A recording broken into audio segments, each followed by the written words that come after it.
Hello student, welcome to our channel. I am Mofran. दोस्तों, आज हम बात करेंगे समाकलन के अनुप्रयोग के बारे में, एप्लीकेशन ऑफ इंटीग्रेशन के बारे में। और ये चैप्टर बहुत ही ज़्यादा इंपॉर्टेंट है क्योंकि दोस्तों इस चैप्टर से हर साल बोर्ड में जो है लॉन्ग टाइप के क्वेश्चंस बनते हैं। तो ये अगर आपको तैयार करना है तो वीडियो शुरू से लास्ट तक देखिए, तो फिर जो है आपका जो ये चैप्टर है ये आसान हो जाएगा। दोस्तों, ये चैप्टर स्टूडेंट को इसलिए टफ लगता है क्योंकि दोस्तों अगर आपको कर्व ट्रेसिंग नहीं आती होगी तो ये चैप्टर आपको टफ लगेगा और आप इसको सॉल्व नहीं कर पाएंगे। तो मैं यहाँ आपको बताने वाला हूँ कर्व ट्रेसिंग कैसे करते हैं। आप कर्व ट्रेसिंग करने लगेंगे तो ये चैप्टर आपके लिए सिंपल और इजी हो जाएगा। तो यहाँ पे मैं बिल्कुल ज़ीरो से शुरू करूँगा कि आप किसी भी प्रकार का जो कर्व हो, किसी भी टाइप का कर्व हो, आप उसको जो है कैसे ट्रेस कर पाएंगे। तो वीडियो आपको शुरू से लास्ट तक देखना है। जब आप वीडियो देख लेंगे तो मैं आपसे पक्का प्रॉमिस करता हूं कि आप जो है किसी भी प्रकार का कर्व होगा आप उसको ट्रेस कर सकते हैं। और जब आप कर्व ट्रेस कर लेंगे तो जो है इस चैप्टर से आप बोर्ड में अच्छा खासा प्रदर्शन करेंगे, ज़्यादा से ज़्यादा नंबर इस चैप्टर से आप लेके आएंगे। तो चलिए देखते हैं कर्व किस प्रकार से ट्रेस करते हैं। स्टूडेंट, मैं यहाँ पे आपको बहुत सारे कर्व के बारे में नॉलेज दूंगा, तो वो आप अच्छे से ध्यान से बिल्कुल फोकस करके आपको देखना है कि कर्व किस प्रकार से ट्रेस कर रहा हूँ मैं। ओके, स्टार्ट करते हैं। तो जैसे कि हमारे पास आपको पता होगा, इसको हम कहते हैं एक्स का पॉजिटिव एक्स एक्सिस और इसको हम कहते हैं वाई एक्सिस। ये आप जानते होंगे। तो ये हो गया एक्स एक्सिस और ये हो गया वाई एक्सिस।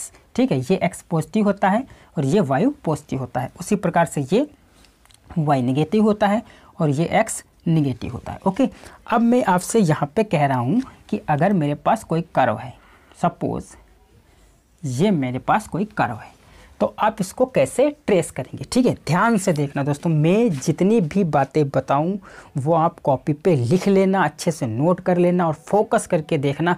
क्योंकि अगर आप ये वीडियो देख लेंगे तो आप किसी और वीडियो देखने की जो है आपको ज़रूरत नहीं पड़ेगी। आप इसमें सीख जाएंगे कि कर्व कैसे ट्रेस किए जाते हैं। तो फोकस करके देखना है। ठीक है, तो मान लिया ये हमारे पास कोई कर्व था। अब इस पर से हम एक यहाँ पर लंब खींच देते हैं। ये हम क्या कर देंगे, एक लंब इस पर एक्स एक्सिस पे डाल देंगे। यहाँ से भी एक लंब इस पे जो है परपेंडिकुलर एक खींच देंगे। ओके, जब परपेंडिकुलर खींच देंगे, अब हमको क्या करना है, हमको निकालना है इस एरिया का जो ये पोर्शन है। दोस्तों, मैं इसको सेट करता हूँ। ये जो पोर्शन है दोस्तों, इस पोर्शन का अगर आपको क्या निकालना है, एरिया निकालना है। ठीक है, ये जो पोर्शन है इसका एरिया कितना है, तो उसके लिए दोस्तों क्या करेंगे, ध्यान से देखना। हम यहाँ पे एक अति सूक्ष्म खंड की कल्पना कर लेते हैं। ये सपोज यहाँ से एक हम लाइन ऐसे ड्रॉ कर लेंगे। ये एक छोटे से खंड की हम इस पे क्या कर लेंगे, कल्पना कर लेंगे। तो हमारे पास यहाँ से लगा के यहाँ तक x है। क्या है, x है। तो उस x का ये छोटा सा खंड हो गया, ये अति सूक्ष्म खंड है। ये अगर लाइन यहाँ से यहाँ तक x है तो ये x का एक छोटा सा टुकड़ा है, तो इसको हम कह देंगे dx। क्या कह देंगे, dx। और आपको पता है ये जो कर्व था, ये कर्व कहाँ पे चला गया है, ये y पे चला गया है। क्योंकि देखिए दोस्तों, इसकी यहाँ तक यहाँ से यहाँ तक हाइट है, तो इसका मतलब ये कर्व कहाँ पे है, ये y अक्ष पे है। तो हम इसको क्या कह देंगे, y कह देंगे। ओके, यहाँ से लगा के यहाँ तक ये क्या हो जाएगी, y हो जाएगी। अब आपको पता है दोस्तों, ये जो है यहाँ पे एक छोटा सा जो खंड बन रहा है, मैं इसको सेट करता हूँ। ये जो आपका छोटा सा खंड बन रहा है, ये देखने में कैसा है, ये आप कह सकते हैं कि एक आयत है। क्या है, एक आयत है। और आपको पता है कि जो आयत होता है, मान लिया ये मैं यहाँ पे आयत है एक, जिसकी ये जो लंबाई है ये कितनी हो जाएगी, y हो जाएगी, और जिसकी चौड़ाई कितनी हो जाएगी, dx हो जाएगी। और आपको पता है अगर हम इसकी एरिया निकालें, एक आयत की एरिया निकालें, आयत है एक, और इस आयत की अगर हम एरिया निकालें दोस्तों, तो क्या होता है, एरिया बराबर लंबाई गुणे चौड़ाई। क्या होता है, लंबाई गुणे चौड़ाई होता है। आपको अच्छे से आता है, मतलब लेंथ इंटू ब्रेथ होता है, लेंथ इंटू ब्रेथ होता है। तो इसकी एरिया लेंथ कितनी है, इसकी लेंथ है y। ठीक है, और इसकी ब्रेथ कितनी है, इसकी चौड़ाई कितनी है, dx है। तो इसका एरिया कितना हो जाएगा, y dx। तो इसी टाइप से यहाँ पर अगर हम इस एरिया, ये छोटा सा जो मैंने यहाँ पे एक लकीर ये खींची है, ये एक छोटा सा खंड जो है, इस पूरे टुकड़े का जो एरिया है वो कितना निकल के आ जाएगा, वो निकल के आ जाएगा y dx। कितना निकल के आ जाएगा, y dx। क्योंकि y क्या है, इसकी लेंथ है, dx क्या है, इसकी ब्रेथ है। तो लेंथ इंटू ब्रेथ होता है तो y इंटू डी एक्स हो जाएगा। ठीक है, अब हमको क्या करना है, हमको निकालना है ये जो ग्रीन कलर से मैंने इसको सेट किया है, इस सारे पोर्शन का हमको एरिया निकालना है। तो अगर अब इस सारे पोर्शन का आपको एरिया निकालना है तो उसके लिए इसको क्या करना पड़ेगा, इसको इंटीग्रेट करना पड़ेगा। तो हम कर देंगे इसको इंटीग्रेट, और जैसे हम इसको इंटीग्रेट करेंगे वैसे यहाँ से लगाते यहाँ तक का जो पोर्शन है उसका एरिया आ जाएगा। ठीक है, लेकिन दोस्तों आपको पता है अब यहाँ से यहाँ तक जो है ये कितना एरिया है, मतलब यहाँ से लगा के यहाँ तक इसकी लिमिट कितनी है। तो हम इसको कह देते हैं ए और इसको कह देते हैं बी। तो हमको क्या करना पड़ेगा, ए से बी तक जो पोर्शन है इसका सारा एरिया निकल के आ जाएगा जब हम यहाँ पे लिमिट लगाएंगे। तो इसकी अपर लिमिट जो होगी वो बी होगी और लोअर लिमिट क्या होगी, ए होती। ठीक है, तो इसकी अपर लिमिट हो जाएगी बी और लोअर लिमिट हो जाएगी ए। जब हम इसको अब इंटीग्रेट करेंगे लिमिट लगा के तो जो यहाँ से यहाँ तक ग्रीन कलर से जो मैंने सेट किया है इसका एरिया निकल के आ जाएगा। ठीक है, अब यहाँ पे दोस्तों ये जो फंक्शन होगा, ये फंक्शन कुछ y बराबर दिया होगा, y बराबर fx, इस टाइप का ये जो कर्व है इसका कोई फंक्शन होगा, मतलब इसकी कोई इक्वेशन होगी। तो उस इक्वेशन को हम fx रखेंगे और उसका इंटीग्रेशन कर देंगे। तो एरिया निकालने के लिए यहाँ पे करेंगे इंटीग्रेशन कहाँ से कहाँ तक, a to b तक करेंगे। y की जो इक्वेशन गिवन होगी वो x में रखेंगे, क्योंकि यहाँ पे रिस्पेक्ट में किसके करना होता है, x के करना होता है। तो यहाँ पे लिख देंगे fx और dx। इसका जब हम इंटीग्रेशन करेंगे तो ये जो सारा पोर्शन है ग्रीन कलर वाला इसका एरिया निकल के आ जाएगा। ठीक है, तो आपको ये नोट करना है अच्छी तरीके से। ओके, अब हम बात करते हैं इसके सेकेंड पॉइंट की। तो ये हमारा एक पहला पॉइंट था। अब हम बात करते हैं इसके दूसरे पॉइंट की। तो दूसरे पॉइंट की मैं यहाँ पे बात करता हूँ। ठीक है, तो दूसरे केस में क्या था दोस्तों, मान लिया हमारे पास ये वही एक्सिस है, ये एक्स एक्सिस और ये वाई एक्सिस। आपको पता है ये एक्स पॉजिटिव, ये एक्स निगेटिव, ये वाई पॉजिटिव और ये वाई निगेटिव। अब यहाँ पे दूसरे केस में दोस्तों क्या है, दूसरे केस में जो कर्व है वो निगेटिव है, मतलब वो कर्व जो है वो कुछ इस टाइप का बन रहा है। तो यहाँ पे जो कर्व बन रहा है वो नीचे बन रहा है, तो हम क्या करेंगे, इस पर से लंब डालेंगे, उसी टाइप से यहाँ पे लंब डालेंगे और यहाँ पे इसे लंब डाल देंगे। ओके, अब हमको इस पोर्शन का एरिया निकालना है, तो हमको पता होना चाहिए इसकी लिमिट। तो यहाँ पे हम कह लेते हैं कि ये जो एक्स पे लेंथ मैंने चली है ये ए है और यहाँ तक क्या है, ये बी है। इसका दोस्तों मतलब ये होता है, ये ए है तो इसका मतलब ये ए कहाँ से है, ये यहाँ से लेके यहाँ तक ए है। ठीक है, और यहाँ से लेके यहाँ तक ये बी है। आप इसको इस तरीके से समझ सकते हैं। ठीक है, तो अच्छी से समझने में आना चाहिए। क्लियर जब हर बात होगी तो आप किसी भी क्वेश्चन को सॉल्व कर सकते हैं। प्रॉब्लम तभी होती है जब हम इन छोटी छोटी बातों पर ध्यान नहीं दे पाते हैं। अगर हमको सारी छोटी छोटी बातें ध्यान होंगी तो क्वेश्चन जरूर लगेगा। ठीक है, तो देखिए ये ए यहाँ पे होता है तो ये यहाँ से लगा के यहाँ तक ये होता है, ये बी होता है तो यहाँ से लगा के यहाँ तक बी होता है। इसी टाइप से यहाँ ये ए था, यहाँ से यहाँ तक ए था और यहाँ से यहाँ तक बी था। ठीक है, चलिए ठीक है। अब हम इसका इस पोर्शन का एरिया निकालना चाह रहे हैं तो हम वही काम करेंगे जो यहाँ पे किया था, सेम टू सेम यही काम करेंगे। लेकिन जब हम ऐसा काम करेंगे तो आंसर यही आएगा, क्योंकि इसका जो इक्वेशन है वो भी आपके पास y बराबर एफ एक्स ऐसे गिवन होगा। ओके, अब हम सेम टू सेम यही काम करेंगे। लेकिन अब सोचिए यहाँ पे फ़र्क क्या आएगा। यहाँ पे फ़र्क दोस्तों आएगा कि ये जो है पहले केस में ये पॉजिटिव कोऑर्डिनेट में था, ये क्या है निगेटिव कोऑर्डिनेट में है, अर्थात ये प्लस में था और ये माइनस में हो जाएगा। तो अगर ये माइनस में हो जाएगा तो हमारा आंसर माइनस का आएगा, और जब आंसर हमारा माइनस का आएगा तो आपको पता है कि एरिया तो कभी माइनस की होती नहीं है।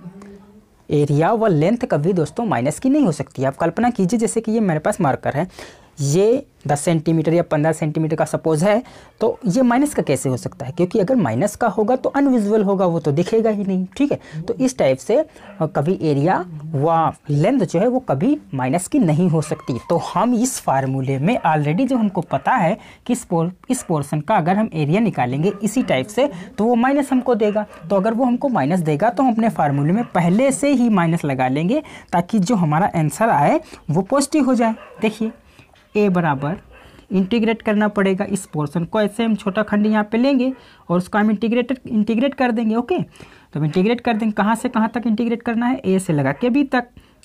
किस फंक्शन को, एफ एक्स फंक्शन को। ठीक है, वाई का करेंगे तो वाई में फंक्शन कौन सा है, एफ एक्स है, तो हम एफ एक्स का इंटीग्रेट कर देंगे। ठीक है, विद रिस्पेक्ट टू एक्स के। अब ऐसे केस में ये निगेटिव आएगा, तब हम इस फार्मूले में ही निगेटिव लगा लेंगे, क्योंकि हमारा आंसर जब निगेटिव आएगा तो अगर हम माइनस यहाँ पे लगाए देंगे हमारा आंसर क्या हो जाएगा, प्लस का मिल जाएगा। ठीक है, तो इस टाइप से इसका एरिया आप निकाल सकते हैं। ठीक है, तो दोस्तों अब हम बात करते हैं इसके अगले केस की। ओके, तो हमारे पास अगला केस है, यहाँ पे मैं आप डिस्कस कर लेता हूँ अगला केस। ये केस यहाँ पे मैं डिस्कस करता हूँ ओके आपके लिए। तो मान लिया ये हमारे पास तीसरा केस है। इसमें कैसा कर्व हमारे पास दिया हुआ है, देखना ध्यान से कर्व कैसा दिया हुआ है। ठीक है दोस्तों, ये वीडियो आपको शुरू से लास्ट तक देख लेनी है। मैं आपको पक्का प्रॉमिस करता हूँ कि अगर आप इसको शुरू से लास्ट तक देख लेंगे तो आप पक्का कोई भी कर्व ट्रेस कर सकते हैं। ठीक है, ध्यान से फोकस से समझना है। ये मान लिया हमारे पास एक्स एक्सिस और ये वाई एक्सिस, वो आपको आता है। अब जो हमारे पास कर्व है वो कुछ इस टाइप का है, इसको हम बढ़ा लेते हैं थोड़ा सा। ये एक्स एक्सिस और ये वाई एक्सिस। अब ये कर्व हमारे पास कुछ इस टाइप का है। अब इसमें हमको किस पोर्शन का एरिया निकालना है, तो हमको इस पोर्शन का और इस पोर्शन का एरिया निकालना है। तो सबसे पहले यहाँ पे क्या हो जाएगा, 0 हो जाएगा। यहाँ पे क्या ए हम कह लेते हैं, यहाँ पे क्या कह लेते हैं, बी कह लेते हैं। अब इसका मतलब मैंने अभी समझा दिया, 0 ये है। अब यहाँ ए है तो इसका मतलब यहाँ से लगा के यहाँ तक ए, यहाँ बी है तो इसका मतलब यहाँ से लगा के यहाँ तक बी है। ओके, तो ऐसे केस में हमको क्या करना पड़ेगा, इसका एरिया निकालने के लिए हमको क्या करना पड़ेगा, ध्यान से समझिएगा। ये जो है ये प्लस था और ये माइनस था, तो यहाँ पे प्लस के ऊपर बन रहा है और प्लस के नीचे बन रहा है। मतलब यहाँ पे x के ऊपर भी बन रहा है और x के नीचे भी बन रहा है। तो जब x के ऊपर बनता है तो हम ये वाला फार्मूला लगाते हैं, और जब x के नीचे बनता है तो हम ये वाला फार्मूला लगाते हैं। और उसके बाद में दोनों जो ये कोऑर्डिनेट हैं, ऊपर ये नीचे जो एरिया बन रहा है, एरिया है ये पोर्शन और ये पोर्शन जो है, इन दोनों पोर्शन का ऐड कर देंगे इनको, तो हमको क्या पता चल जाएगा, इस सारे पोर्शन का एरिया पता चल जाएगा। तो उसी प्रकार से देखिए, मान लिया हम इसको a1 कह देते हैं। ये जो इसका इक्वेशन है वो मान लिया कुछ y बराबर fx है, तो इसका भी यही होगा, y बराबर fx। अब देखिए इसको हम कैसे निकालते हैं। तो हम करेंगे पहले कहाँ से कहाँ तक इंटीग्रेट करेंगे, इंटीग्रेट पर ध्यान देना है। कहाँ से कहाँ तक इंटीग्रेट करना है, 0 से a तक इंटीग्रेट करना है। तो इसका लोअर लिमिट 0, अपर लिमिट है y बराबर fx। तो fx का हम क्या कर देंगे, इंटीग्रेशन कर देंगे dx। उसके बाद आपको पता है इसका आंसर आने वाला है माइनस में, माइनस हम ऑलरेडी लगा देते हैं, तो ये हो जाएगा माइनस माइनस प्लस। तो यानी कि ऊपर वाली एरिया, जो ऊपर वाला पोर्शन है, जो नीचे वाला पोर्शन है, उसको हम क्या कर देंगे, ऐड कर देंगे। लेकिन यहाँ पे लिमिट क्या लगेगी, a से लगा के b तक। तो लोअर लिमिट कितनी हो जाएगी a, अपर लिमिट कितनी हो जाएगी b। तो यहाँ पे कर देंगे fx, इसका इंटीग्रेशन। उसके बाद में हमको जो टोटल एरिया है वो निकल के हमारे पास आ जाएगी। तो इस टाइप से हम ऐसे कर्व को ट्रेस करते हैं। ओके, तो आप इसको नोट कीजिए अच्छी तरीके से, फिर हम आगे और भी कर्व के बारे में डिस्कस करते हैं। और मैं यहाँ पे सारे कर्व आपको बता दूंगा, ताकि आपका जो कोई भी क्वेश्चन आए, किसी भी टाइप का क्वेश्चन आए, आप उसको सॉल्व जरूर कर लें। ठीक है, तो आप इसको नोट कीजिए।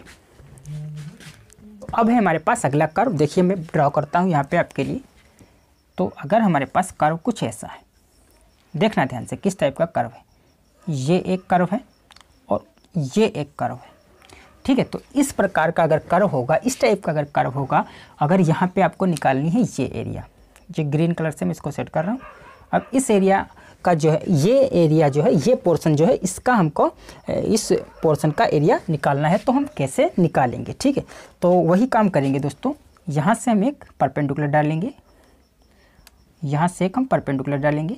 अब आपको पता है यहाँ से लगा के यहाँ तक ये a हो जाएगा और यहाँ से लगा के यहाँ तक ये b हो जाएगा। ओके, तो ऐसे केस में अगर हमको इसका निकालना है तो हमको क्या करना पड़ेगा, ठीक है, हमको क्या करना पड़ेगा, पहले हम इस पूरी एरिया का इंटीग्रेशन करेंगे, पूरी एरिया का इंटीग्रेशन करेंगे। ठीक है, मतलब यहाँ पे मैं आपके लिए नाम डाल देता हूँ तो अच्छा रहेगा। इसको हम कहेंगे कैपिटल A, इसको हम कहेंगे कैपिटल B, इसको हम कहेंगे कैपिटल C, और इसको, इस पॉइंट को हम कह देंगे कैपिटल D। ओके, लिमिट हमारे पास स्मॉल a और स्मॉल b है, और कैपिटल A ये मैंने डिनोट किया है इससे। ठीक है, तो हम पहले क्या करेंगे, इस पूरे एरिया का निकालेंगे, पूरे जो पोर्शन है, इस पूरे पोर्शन का एरिया निकालेंगे। वो कैसे, हम यहाँ पे आपके लिए लिख देते हैं। तो सबसे पहले हम a, b, c और d, a b c, जो a b c d जो है हमारे पास, a b c d, इस पोर्शन का एरिया निकालेंगे। तो कैसे निकालेंगे, का क्षेत्रफल मैं यहाँ पे लिख देता हूँ आपके लिए। ठीक है, ABCD का क्षेत्रफल। तो यहाँ पे हम करेंगे इंटीग्रेट, ओके, अब हम किससे इंटीग्रेट करेंगे? देखिए ये हमारे पास जो फंक्शन है वो एफ एक्स है, वाई बराबर एफ एक्स। जो ये पहला वाला कर्व है ऊपर वाला, ये वाला कर्व जो ऊपर वाला कर्व है उसका जो इक्वेशन दिया हुआ है वो y बराबर एफ एक्स है, और जो नीचे वाला कर्व है उसका जो इक्वेशन है वो y बराबर जी एक्स है। ठीक है, इस टाइप का इक्वेशन दिया हुआ है। तो हम क्या करेंगे, एफ एक्स इसका इंटीग्रेशन करेंगे। अब लिमिट कितनी लगाएंगे? a से b तक, lower limit a, upper limit b। Okay, उसके बाद में हम क्या करेंगे, जो नीचे वाला कर्व है, जो नीचे वाला कर्व है उसको हम माइनस कर देंगे। मतलब a, b और c, इसको हम यहाँ पे कोई नाम दे देते हैं, तब आपको अच्छी तरीके से समझ में आ जाएगा। मतलब हम इसको सेट ही कर देते हैं।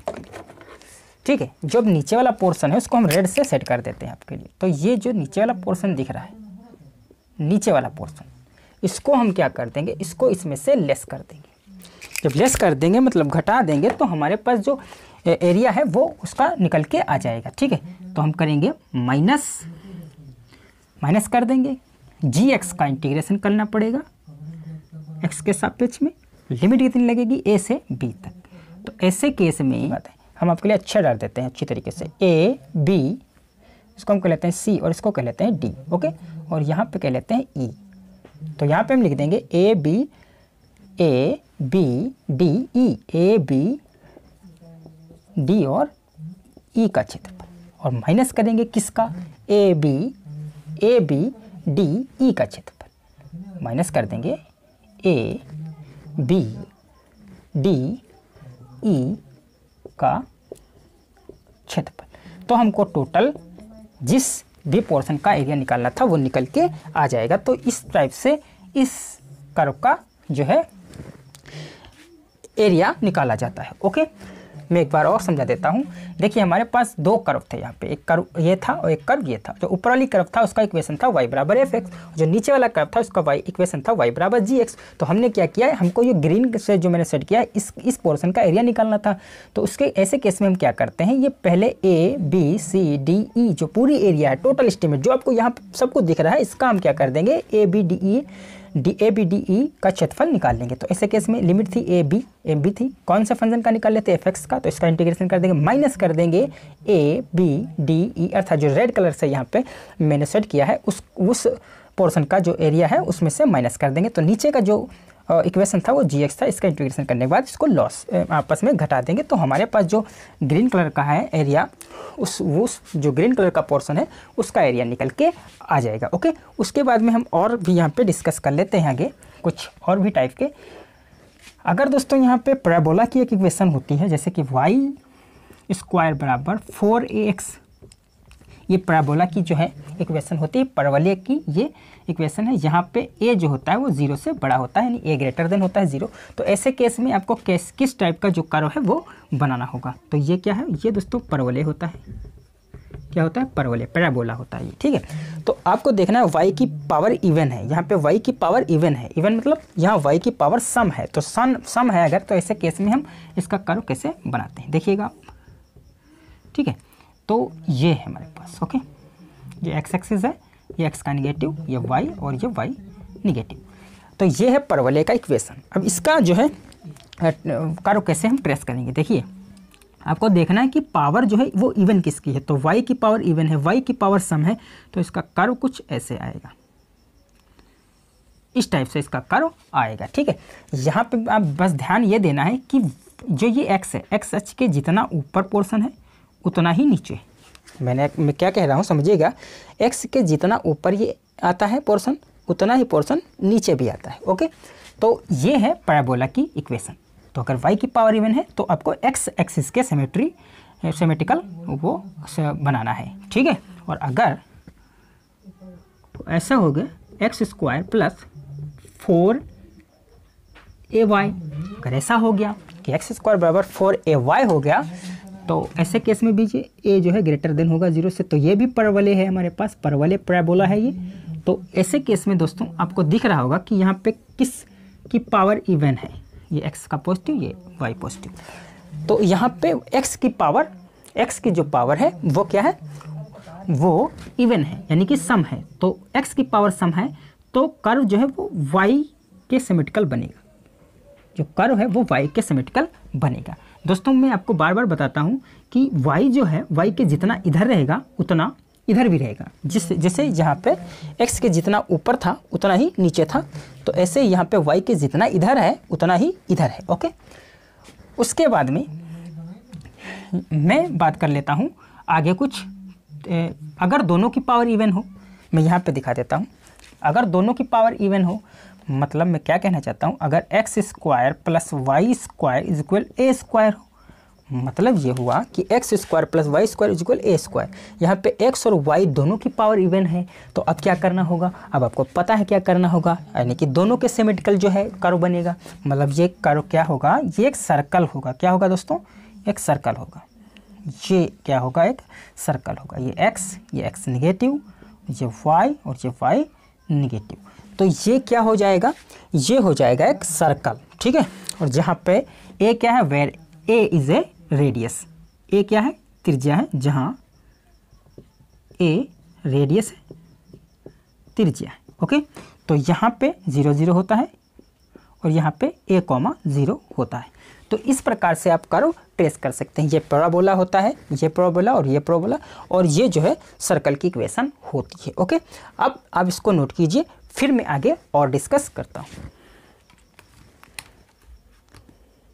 स्टूडेंट वीडियो थोड़ा सा लंबी हो रही है, तो इसलिए मैं ये यहाँ तक रखता हूँ। उसके बाद में आगे में कुछ और भी कर्व ट्रेसिंग के इंटरेस्टिंग ऐसे ही कर्व ट्रेसिंग किस प्रकार से की जाती है और भी मैं आगे डिस्कस करूँगा, और उसमें मैं क्वेश्चंस भी लूँगा इस टाइप के। अगर आपको इसमें कहीं प्रॉब्लम हुई है जो है क्वेश्चन सॉल्व करवाऊँगा, तो जब मैं क्वेश्चन सॉल्व करवाऊँगा तो आपको अगर थोड़ी सी इसमें दिक्कत भी आ रही है तो वहाँ पर जो है पक्का दिक्कत आपकी दूर हो जाएगी। ठीक है, क्योंकि क्वेश्चन जब हम लगाएंगे तो इसका जो फील आएगा वो अच्छी तरीके से आएगा, इसका फील। ठीक है, तो आपको अगला वीडियो देखने के लिए करना क्या है, अगला वीडियो जैसे ही ये वीडियो ख़त्म होगा तो यहाँ पे एक लोगो बन के आएगा, उस लोगो पे आप टच कीजिएगा, अगला वीडियो प्ले हो जाएगा जिसमें मैं इसके क्वेश्चन लेने वाला हूँ। तो चलिए मिलेंगे अगले वीडियो में, तब तक के लिए बाय बाय, थैंक यू।